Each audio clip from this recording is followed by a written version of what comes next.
Boa tarde a todos. Alguém ainda está dormindo? Porque se for o caso eu falo de novo. Vocês já estão espertos, né? Vocês já estão espertos. Feliz sábado, povo de Deus. Quantos estão felizes, digam amém. Quantos estão tristes e angustiados, digam misericórdia. Ainda bem. Quando eu falo essa parte é sempre nenhum, né? Misericórdia. Ainda bem que dessa vez não tem nenhum, graças a Deus.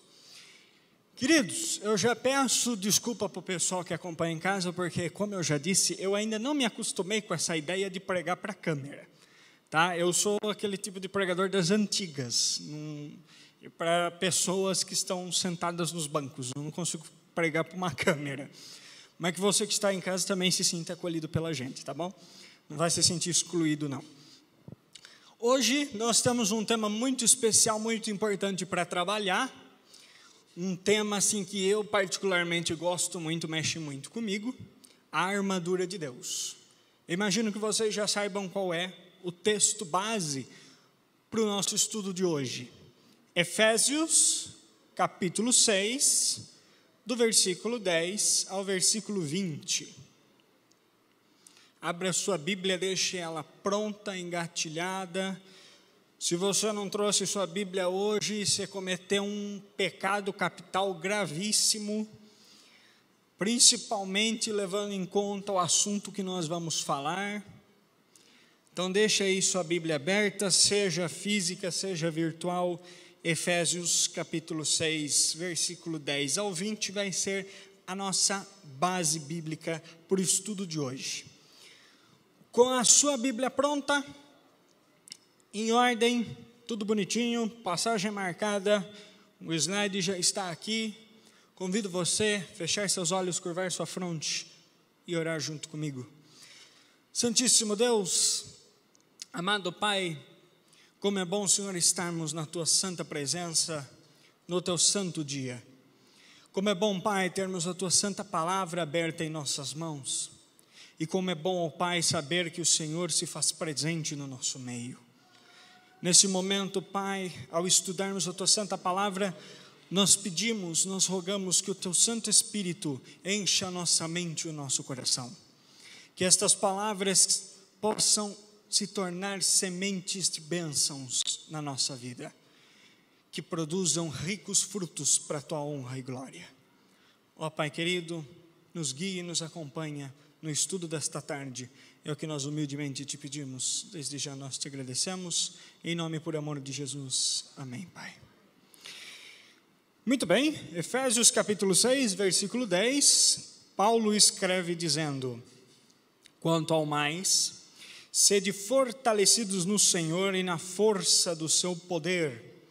Revesti-vos de toda a armadura de Deus para poderdes ficar firmes contra as ciladas do diabo. E aqui, versículo 12, é o primeiro versículo que eu quero que você marque. Porque a nossa luta não é contra o sangue e a carne, e sim contra os principados e potestades, contra os dominadores deste mundo tenebroso, contra as forças espirituais do mal nas regiões celestes. Portanto, tomai toda a armadura de Deus, para que possais resistir no dia mau, e depois de terdes vencido tudo, permanecer inabaláveis. Vamos parar aqui por enquanto. Versículo 13.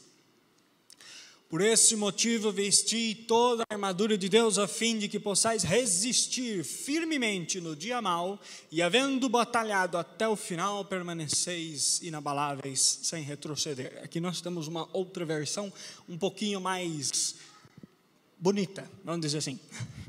Com palavras um pouquinho mais impactantes. Primeira coisa que a gente tem que entender: se eu preciso de uma armadura, é porque eu estou numa guerra. Ninguém veste uma armadura com aquele peso, né? Com aquele metal todo no corpo, se não for para ir para uma guerra. Da mesma forma que ninguém vai para uma guerra só de roupa de baixo. Não faz sentido. Então a primeira coisa, o primeiro pensamento que eu tenho que ter é: se eu preciso de uma armadura, eu estou em guerra. Só que, quando eu falo de guerra na Bíblia, eu tenho que entender que esta guerra é um pouquinho diferente da guerra que a gente conhece como seres humanos. Primeiro ponto, qual é o nosso campo de batalha? E a Bíblia deixa isso muito claro lá em 1 João. Eis que o mundo jaz no maligno. O campo de batalha, o terreno onde nós lutamos, é este mundo. O planeta no qual nós vivemos. E nós temos uma desvantagem, que eu já digo de antemão. Estamos em território inimigo. E o inimigo tem vantagem por conhecer o terreno. Então, se o mundo é o nosso campo de batalha, nós já estamos em desvantagem, já antes mesmo de começar, porque o mundo pertence ao maligno e o maligno está em maior número. Agora, pelo amor de tudo que é mais sagrado, não vá achar que só por isso não adianta nem lutar. Calma que a gente ainda vai desenvolver. Se o mundo é o campo de batalha, o soldado é o cristão. E quem são os cristãos? Por favor, né? Nós somos os soldados, então, cristãos, lutando, carregando a bandeira de Cristo no campo de batalha que é este planeta. E a batalha, como Paulo sabiamente já colocou no verso 12, não é contra a carne e nem contra sangue, é contra o mundo espiritual, os dominadores deste mundo de trevas, deste mundo tenebroso. A batalha, então, ela não é física, ela é uma batalha espiritual. Nós, como soldados, lutamos numa batalha espiritual contra as forças do mal. Mais especificamente, contra Lúcifer e os seus conspiradores. Só que como eu faço para vencer uma batalha na qual eu não consigo intervir diretamente? Como eu posso lutar contra um inimigo que eu não vejo? Como eu posso lutar contra um inimigo que eu não consigo nem sequer tocar? Outro dia, ouvindo a pregação do pastor Alejandro Bulhon, ele contou de um episódio de um rapaz que infelizmente caiu no mundo da bebida, e um dia o pastor foi visitar esse rapaz e perguntou por que ele acabou caindo nesse mundo tão horrível que é o vício pelo álcool. E o rapaz respondeu bem assim para o pastor: pastor, é que o diabo é covarde. Aí o pastor: como assim? O diabo é covarde, pastor? Ele não vem lutar comigo feito homem. Ele vem lutar comigo disfarçado de uma cerveja, disfarçado de uma pinga, disfarçado de um vinho. O diabo é covarde, pastor. Ele não me enfrenta. Se ele viesse para enfrentar feito homem, mas eu ia dar uns belos murros na cara dele, ele ia ver só, nunca mais ia voltar na minha vida. Mas ele não vem. O diabo não é homem, ele é covarde. Aí o pastor foi e falou: pois é, né? Se a gente tivesse como esmurrar o capeta, seria tão mais fácil. Às vezes dá vontade de fazer isso. Irmãos, eu estou passando por uma experiência com uma das minhas pacientes que envolve justamente isso. É um processo assim de luta constante contra o diabo. E às vezes o diabo ele dá umas rasteiras assim no nosso trabalho e sobe aquela raiva que você fala assim: miserável, se tivesse aqui eu enforcava. Sabe aquela raiva, aquele ódio? Só que não dá para você pegar ele pelo pescoço, infelizmente. Como que você vence ele então? Se ele é presente, se ele é esperto, se ele é mais poderoso do que nós meros mortais, como a gente derrota Satanás? E é aí que entra a armadura de Deus. E o primeiro item dessa armadura, que Paulo vai colocar aqui, no verso 14, é o seguinte: estais, pois, firmes, cingindo-vos com a verdade. O primeiro item da armadura, a armadura do cristão, a armadura que nós temos que vestir por completo para vencer Satanás e os seus anjos caídos, é o cinturão da verdade. Aí eu vou e pergunto para vocês o seguinte: que cinturão é esse? Cinturão da verdade. Ok, lindo, maravilhoso, mas o que é a verdade? Aí vem aqueles famosos 5 pilares da verdade. Deus é verdade, Jesus é verdade, Espírito Santo é verdade, a Bíblia é verdade, a lei é a verdade. cingei-vos com o cinturão da verdade. Tenho esses 5 pilares protegendo vocês. Parafraseando o que Paulo quis dizer. Aí você me pergunta, para que serve um cinturão? De que adianta eu ter um cinturão, ainda mais um desse aqui, de couro? Né? Alguns são de ferro, eu peguei um péssimo exemplo, eu peguei de couro. Para que eu preciso de um cinturão? Você sabia que o cinturão, ele servia não apenas para você manter a espada ali, pronta para sacar e entrar na luta, mas ele também servia para proteger órgãos vitais, que se fossem atingidos, poderiam comprometer a vida do soldado. Tanto que o cinturão, ele não envolvia só a parte aqui da cintura, ele subia um pouco para proteger o abdômen. Para que, se desse uma espadada, ou um murro, um soco, um chute, uma ajoelhada, uma flechada, o soldado tivesse proteção nestes órgãos vitais. Só que só um cinturão não te protege, né? Não adianta nada proteger o intestino, o estômago, o fígado, o braço, o rim, sendo que o órgão vital não está protegido. É por isso que Paulo continua falando o quê? Vestindo-vos da couraça da justiça. E aqui eu peguei um bom exemplo, porque essa aqui não é de couro. Essa daqui é metal bruto mesmo. A couraça da justiça. Para que serve a couraça? A couraça é basicamente para defender um dos 2 principais órgãos que você tem no seu corpo. Se esse órgão para, você morre. Questão assim de minutos, segundos até. Morreu. Então a couraça protegia pulmões e principalmente o coração, os órgãos mais fundamentais para o ser humano viver. E Paulo diz, se vistam com a couraça da justiça. Aí eu vou e pergunto, o que é a justiça?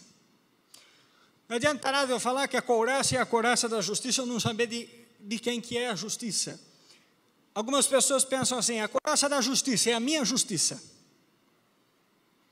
A justiça humana é totalmente diferente da justiça de Deus. Se eu não estou numa batalha física contra seres humanos, eu estou numa batalha espiritual, eu não posso vestir a couraça da minha justiça. A minha justiça não vale de nada nessa guerra. Eu tenho que vestir a couraça da justiça divina. E quem é a personificação da justiça divina? Cristo. Tenha Cristo no seu coração, e você estará protegido com os seus órgãos mais importantes e vitais selados pela armadura, pela couraça. Por isso que a gente sempre reforça aqui, uma das coisas que Deus mais pede de nós, o principal, não é os nossos bens materiais, não é aquilo que a gente tem a oferecer como seres humanos, mas sim o nosso coração, o nosso caráter.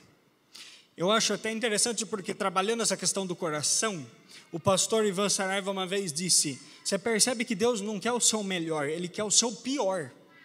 Existe algo pior do que o seu coração para você entregar para Deus? Sendo que a própria Bíblia fala lá em Jeremias, enganoso, corrupto é o coração até o último milímetro dele. Só que Deus, Ele chega para você e fala, eu quero o seu coração. Deus não te pede o seu melhor, Ele quer o seu pior. Olha só que coisa irônica. Ele quer o seu coração. A coisa mais imunda, mais suja, mais corrupta que você tem, é isso que Deus quer. E sabe por quê? Porque daí entra naquilo que eu já falei em um outro sermão. O pecado corrompeu e apagou o real valor que nós temos diante de Deus. Nosso coração, que antes estava cheio da glória e da presença de Deus, hoje está cheio de toda a impureza do pecado. Então Deus quer justamente o coração, o pior que eu tenho a oferecer, porque é através desse material bruto que Deus vai refinar e transformar no diamante que Ele criou você para ser. Só que a armadura não para aqui. Até agora a gente só falou de defesa, eu tenho que ter uma forma de ataque. Vamos ver o que mais que tem aqui. Verso 15, calçai os pés com a preparação do evangelho da paz. Outro item da armadura então, as botas. E estas botas são a preparação do Evangelho da Paz. O que isso significa? É aqui que entra um ponto muito polêmico que eu falo para os meus alunos de estudo bíblico. Não adianta nada você querer sair para evangelizar, não adianta nada você querer sair para falar de Cristo para alguém, se você não está firme com Ele. Eu não posso jamais falar de Cristo para alguém se eu não vivo uma vida com Cristo. Então, primeiro, antes de tudo, antes de eu querer sair para evangelizar, eu tenho que estar firmado na rocha que é Cristo.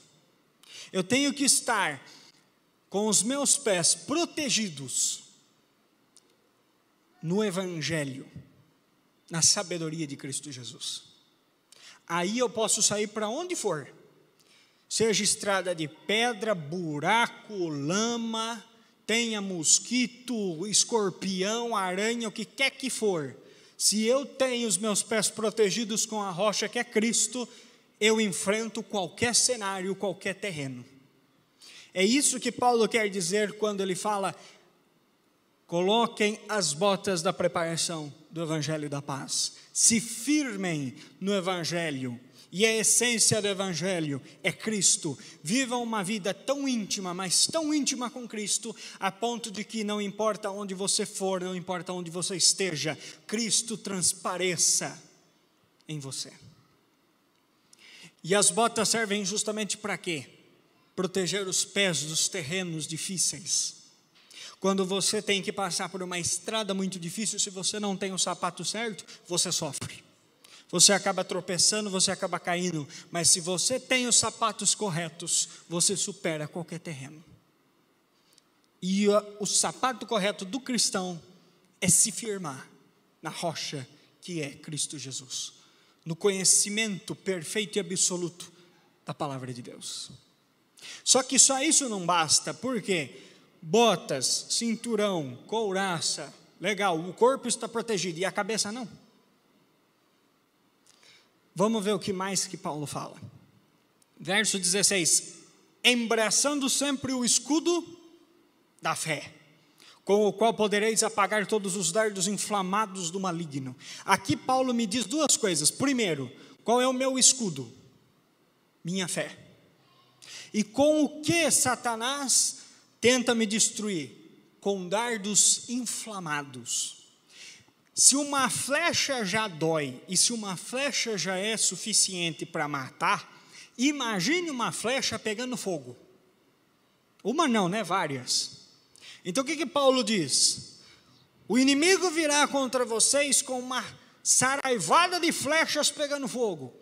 E o único jeito de apagar o fogo dessas flechas, de se proteger delas, é com um escudo. E o seu escudo é a sua fé. Aí eu brinco e pergunto para vocês: o escudo está bom ou não? Seu escudo ele é firme feito aço ou ele é mole feito papel? Se você tivesse que se defender de uma saraivada de flechas flamejantes com a sua fé barraria essas flechas ou você seria atingido? Como está o seu escudo? Ele está bem polido, bem ali trabalhadinho, firme, forte, pronto para aguentar o que for, afiado, porque o escudo também pode servir para atacar. Você dá uma escudada ali, você desmaia o cara. Seu escudo também está afiado, está pronto. Se o inimigo vier contra você, se levantar contra você, você está pronto para, de cabeça erguida e peito estufado, com o escudo na mão, dizer: aqui você não entra? Como está o seu escudo? Como está a sua fé? Lembre que o escudo, assim como a espada, é um dos itens indispensáveis de um soldado. Sem o escudo, metade da guerra já está perdida. A armadura vai dar ali uma quebrada de galho, mas sem o escudo, a batalha já está perdida. Como está o seu escudo? E Paulo ainda diz mais, o verso 17 diz: tomai também, lembra que eu falei que a cabeça está desprotegida? Tomai também o capacete da salvação. O que protege a nossa mente? o capacete da salvação. Aqui, Paulo não usa nenhuma subjetividade, ele é direto ao ponto em dizer que a mente de vocês esteja o tempo inteiro protegida pela salvação em Cristo Jesus. Que o sacrifício de Cristo na cruz, aquilo que Ele fez por vocês, esteja constantemente na sua mente, protegendo ela das tentações, protegendo ela das mentiras e ilusões de Satanás, e assim, ela se torna impenetrável. E aqui eu quero aproveitar que a gente entrou nessa questão da mente, e eu quero já te dar uma dica importantíssima. Existem algumas pessoas que acreditam que existe um lugar onde o diabo não pode entrar, e eu não estou falando da igreja, porque até na igreja o diabo entra. Eu estou falando da minha mente. Existem pessoas que acham assim: se eu me isolar, se eu me trancar dentro da minha mente, o diabo não consegue me atingir. Mentira. Sabe por que isso é uma mentira? Porque o diabo consegue sim afetar a sua cabeça. Ele consegue sim afetar os seus pensamentos, e afetando os seus pensamentos, ele consegue afetar as suas emoções, e afetando os seus pensamentos e as suas emoções, ele gera comportamentos. E os seus comportamentos, junto com os seus pensamentos e junto com as suas emoções, definem quem você é, moldam o seu caráter. E o caráter é aquilo que Deus usa para determinar se a pessoa vai para o céu ou para o inferno. Então olha o perigo de você não usar o capacete da salvação. Olha o perigo de você não blindar a sua mente contra as mentiras de Satanás.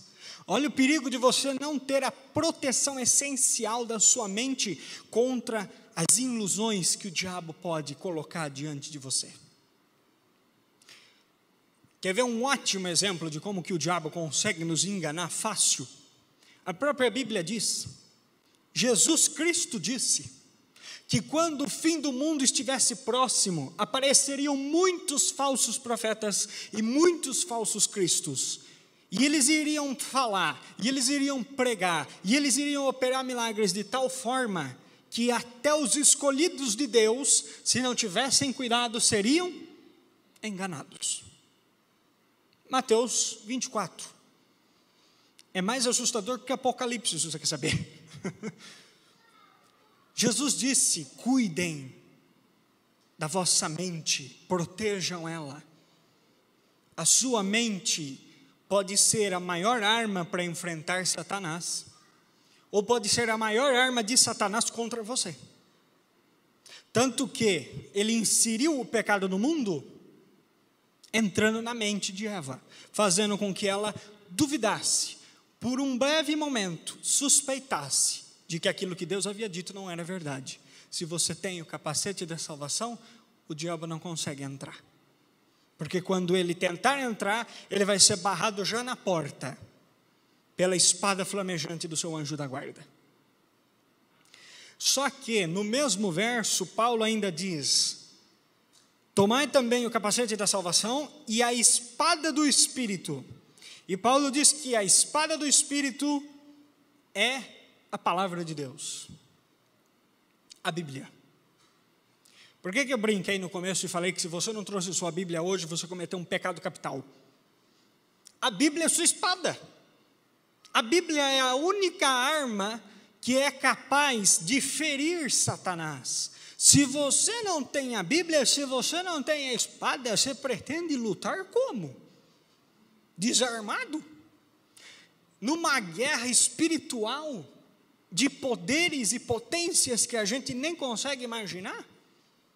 É loucura. Por isso que o cristão deve ter a sua espada sempre afiada, sempre polida, sempre pronta no cinturão, e a qualquer sinal de perigo, fácil de se sacar, para poder enfrentar o inimigo. E como eu faço para ter essa espada sempre afiada, sempre polida e sempre pronto na bainha? Estudando. Perceba que eu não disse ler, eu disse estudar. E eu vou até melhorar, eu não vou nem dizer estudar, eu vou dizer examinar. Porque Jesus disse: examinai as Escrituras, pois julgais ter nelas a vida eterna. Existe uma diferença muito grande de você pegar a Bíblia e simplesmente ler, e você estudar, e você ir a fundo, e pegar cada citação, cada ensinamento, cada palavra, cada vírgula, cada ponto, e ir a fundo para entender tudo aquilo e aplicar na sua vida. Quando Cristo disse: examinai as Escrituras, Ele estava querendo dizer: pegue as Escrituras, coloque-a diante de você, ore ao Espírito Santo pela direção, abra ela e analise minuciosamente cada ensinamento, cada coisinha que tem ali. Porque, queridos, uma coisa é clara, ou pelo menos deveria ser clara para todo cristão: a Bíblia é um manual absoluto de todo conhecimento.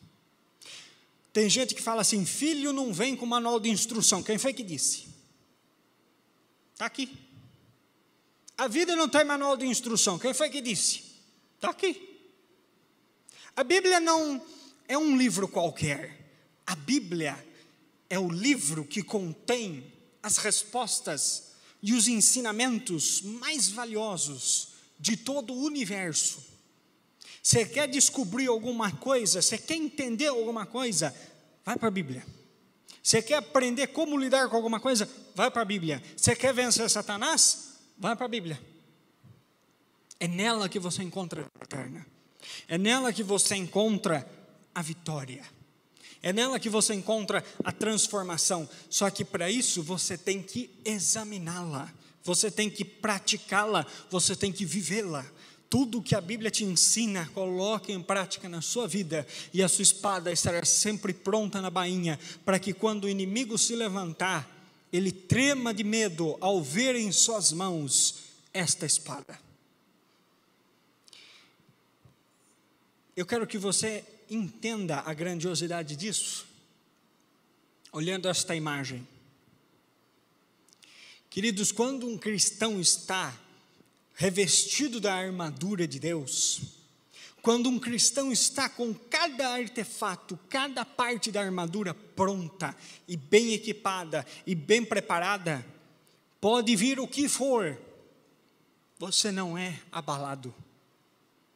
Quando o salmista escreve dizendo: vai cair 1000 de um lado, 10.000 do outro, mas você não vai ser atingido, eu acho que ele deveria ter sido um pouquinho mais claro. Vai cair 1000 do teu lado, 10.000 à tua direita, mas tu não serás atingido se você estiver usando a armadura. Porque se você não usar a armadura, cai 1000 do seu lado, 10.000 do outro lado, e você cai junto. Agora, se você tiver com a armadura, aí, meu amigo, você pode enfrentar o que for. Vai cair um monte do seu lado, mas você vai ser revestido pela proteção de Deus. Terminando a leitura do texto, no versículo 28, Paulo diz: com toda oração e súplica, orando em todo tempo no Espírito, e para isto vigiando com toda perseverança e súplica por todos os santos, e também por mim, para que me seja dada, no abrir da minha boca, a palavra, para com intrepidez fazer conhecido o mistério do Evangelho, pela qual sou embaixador em cadeias, para que em Cristo eu seja ousado para falar, como me cumpre fazê-lo. Outro ponto que Paulo insere: oração. Nós tivemos recentemente uma temporada onde nós estivemos em constante oração, onde nós estivemos em constante devoção. E Paulo agora traz novamente à nossa memória a ideia da oração. Toda armadura de metal precisa de lubrificante, senão ela começa a emperrar nas juntas. Qual é o óleo que lubrifica a armadura? Quando eu falo de óleo na Bíblia, quando eu falo de azeite na Bíblia, o óleo, o azeite é símbolo para quê? Espírito Santo. E como é que eu estou o tempo inteiro com esse óleo na armadura? Como que eu estou o tempo inteiro com o Espírito Santo? Através da oração. Uma vez uma senhora disse assim para mim: é interessante, né? Porque a gente ora para Deus Pai em nome de Deus Filho, e na nossa oração a gente nunca menciona o Espírito Santo. É como se só existisse Deus Pai e Deus Filho. Fiquei pensando naquilo e falei: pois é, a gente conversa com Jesus, a gente conversa com o Pai, mas e o Espírito Santo, onde ele encaixa? Aí a pessoa vai e limita o Espírito Santo a simplesmente fazer a ponte entre um e outro,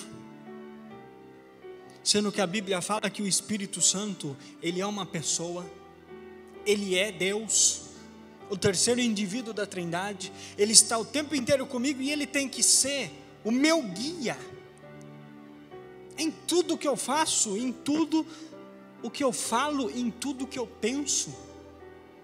Só que por muitas vezes o Espírito Santo ele é deixado de lado, ele é inferiorizado, como simplesmente: eu falo para você o que é certo, o que é errado, você faz e pronto, meu papel é esse. Não, o Espírito Santo é bem mais do que isso, e ele tem que estar o tempo inteiro na sua vida, na totalidade, para que a sua armadura esteja lubrificada, para que você na hora H, sem ter uma Bíblia na mão, consiga falar de cabeça para a pessoa: está escrito, como Jesus fez. Quando o diabo se levantou contra Cristo e falou: se você é filho de Deus, por que não transforma esta pedra em pão? Está escrito, você tem poder para isso. E Jesus foi e respondeu: sem Bíblia. É verdade, está escrito, mas também está escrito: nem só de pão viverá o homem, mas de toda palavra que sai da boca de Deus. Por que você, sendo filho de Deus, não se joga do alto do templo? Porque está escrito que todos os anjos do céu vão se mobilizar, para que nem os seus pés se machuquem nas pedras. Por que você, sendo filho de Deus, não põe nessa sua cabeça que tudo isso daqui é meu e basta você me adorar que eu te dou tudo? E Jesus sempre respondendo: está escrito, ao teu Deus adorarás e somente a Ele prestarás culto. Não tentarás o Senhor teu Deus. 3 vezes Satanás tentou usar a própria Bíblia contra Cristo, mas ele estava tão preparado, tão firme, tão forte, que a espada já tinha se tornado uma só com ele, que quando o diabo se levantou, dizendo: está escrito, Jesus respondeu devolvendo na mesma moeda: está escrito. E depois de 3 vezes, Satanás viu: não tem como derrubar esse homem, eu vou embora. Você vai ser verdadeiramente cristão quando o diabo se levantar contra você e ele desistir de te derrubar, porque o cristão de verdade se veste da armadura de Deus e faz o inimigo tremer de medo. Quando o Satanás tentar entrar na sua vida, na sua família, na sua casa, quem é que vai receber ele? Você, pecador, miserável e fraco, que pode cair na armadilha, ou o Deus Todo-Poderoso a quem você serve, que vai abrir a porta e falar: capeta, aqui você não entra, porque aqui já tem dono. Quem é o dono da sua vida? Quem é o dono da sua família? Quem é o dono dos seus sonhos? Quem é o dono da sua casa? Tem que ser Cristo Jesus, tem que ser o Todo-Poderoso. É a única forma de você estar firme e protegido, é o único jeito. Eu quero terminar reforçando a ideia. Vamos ver, passa mais um para mim. O negócio aqui já foi. Eu quero reforçar a ideia. Revisa comigo: a armadura, capacete da salvação, escudo da fé, cinturão da verdade, botas do evangelho da paz, couraça da justiça e a espada, a palavra de Deus. Revesti-vos de toda a armadura de Deus. E Paulo diz, concluindo: fortalecei-vos no Senhor e na força do seu poder. Você, como soldado, como cristão, não pode lutar sozinho. Não basta apenas vestir a armadura, ter tudo bonitinho, lindo e maravilhoso e querer lutar sozinho pela sua força, pelo seu conhecimento. Você tem que entender que você tem um comandante, um general.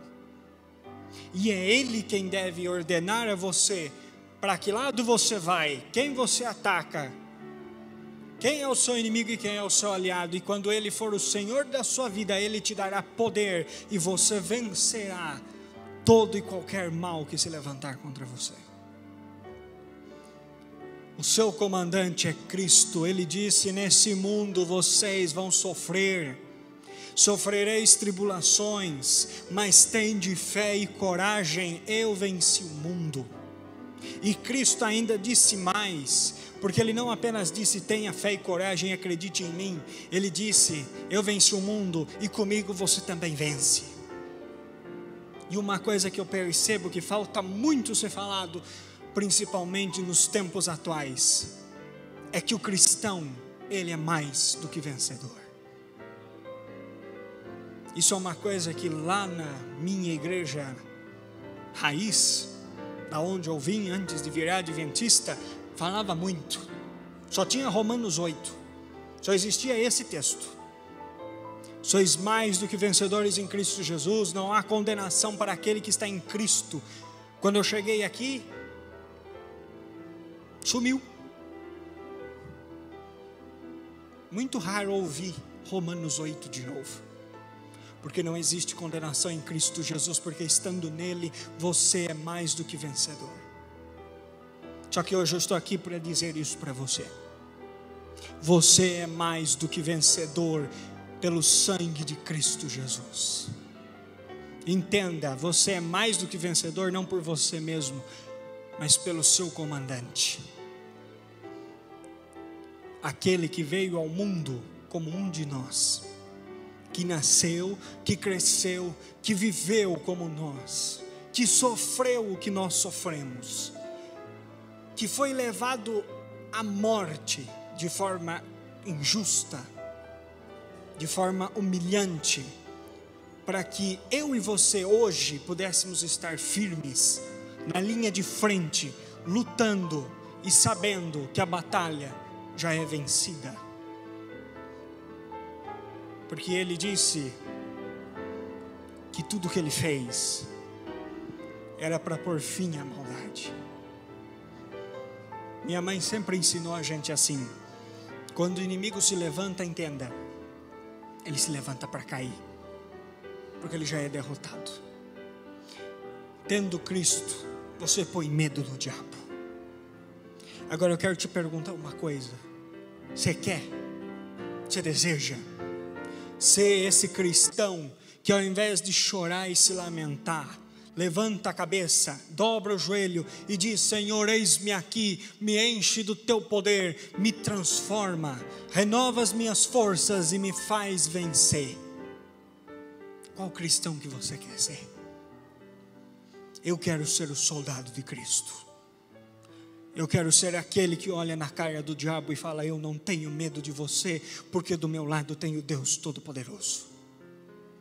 Se esse é o seu desejo, se é isso que você quer, se é isso que você mais almeja nesse mundo, se você está cansado de ser pisado, de ser humilhado, de ser xingado, de ser espancado por Satanás e quer pôr um fim nisso, hoje é o dia. Hoje é o dia em que o seu comandante vem para a reunião no quartel-general e diz: eu tenho um plano para a sua vida. Eu vou te usar de tal forma que o inferno cairá diante de você. Esse é o pensamento que você tem que ter ao sair daqui hoje. Esse é o pensamento que você tem que ter quando for enfrentar o mundo lá fora. Quando o sábado acabar, a semana começar e o diabo se levantar contra você. Eu quero te desafiar Eu vou ser um pouco ousado agora. Eu quero te desafiar, eu quero mexer com você. Eu quero que você coloque no seu coração e na sua mente o seguinte: durante a minha vida inteira eu fui vítima. Durante a minha vida inteira Satanás esteve ali, tentando me derrubar, tentando me inferiorizar, tentando me fazer aceitar a derrota. Mas hoje eu vim na casa de Deus e Deus mudou a minha história. E hoje eu vou sair desta igreja e eu vou espalhar para o mundo aí fora o quão grande e maravilhoso é o Deus que eu sirvo. E que qualquer oportunidade que aparecer, qualquer desafio, qualquer problema, qualquer coisa, antes de eu tentar agir, antes de eu sequer pensar em alguma solução, eu vou dobrar o meu joelho e eu vou falar com o meu Deus, com o meu general.